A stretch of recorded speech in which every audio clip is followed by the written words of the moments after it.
আসসালামু আলাইকুম। আজকে আমি আপনাদেরকে কলমি শাক ভাজি করে দেখাবো। আমার এই রেসিপি দেখে একবার হলেও বাসায় বানাবেন, দেখবেন খেতে খুব ভালো লাগবে। খুব কম সময়েই আপনারা বানাতে পারবেন, আর খেতেও হবে অনেক মজা।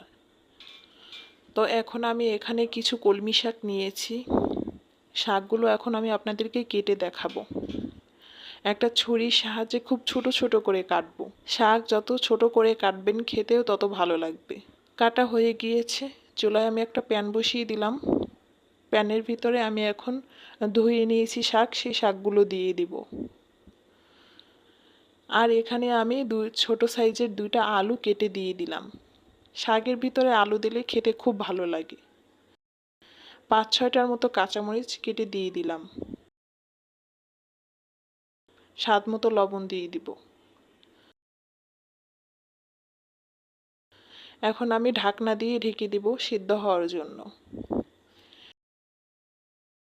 ফিরে আসলাম কিছুক্ষণ পর। আমার শাক প্রায় সিদ্ধ হয়ে গিয়েছে, আরও সিদ্ধ হবে। তো এখন আমি একটা খুন্তির সাহায্যে নেড়ে নিব। এখানে আমার পানি দেওয়ার কোনো প্রয়োজন হয়নি, শাক থেকেই পানি বের হয়েছে। তো আমার নাড়া হয়ে গিয়েছে, আমি এখন আবারও ঢাকনা দিয়ে ঢেকে দিব। ফিরে আসলাম আবারও 10 মিনিট পর। এখন আমার শাক প্রায় একদম পুরোপুরিভাবে সিদ্ধ হয়ে গিয়েছে। এখন আমি কিছুক্ষণ নেড়ে উঠিয়ে ফেলবো। তো চুলায় আবার একটা প্যান বসিয়ে দিলাম। প্যানের ভিতরে আমি এখন পেঁয়াজ দিয়ে দিলাম, বড় সাইজের একটা পেঁয়াজ দিয়ে দিলাম, আর রসুন কুচি দিয়ে দিলাম, আর পরিমাণ মতো তেল দিয়ে দিলাম। এখন আমি সব উপকরণ ভালোভাবে ভেজে নেব। আমি পেঁয়াজ রসুন বাদামি রঙের করে ভাজবো। ভাজা হয়ে গিয়েছে। এখন আমি শাক দিয়ে দিব।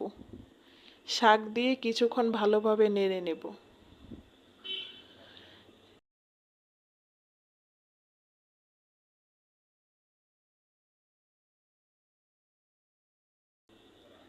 নাড়া হয়ে গিয়েছে। এখন আমি আবারও ঢাকনা দিয়ে ঢেকে দেব 5 মিনিটের জন্য।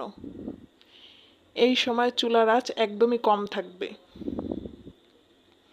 ফিরে আসলাম কিছুক্ষণ পর। আমার শাক পুরোপুরিভাবে রান্না হয়ে গিয়েছে। এখন আমি উঠিয়ে ফেলবো। তো এই হচ্ছে আমার শাকের ফাইনাল লুক। আপনাদের কাছে কেমন লাগলো তা অবশ্যই জানাবেন। আল্লাহ হাফেজ।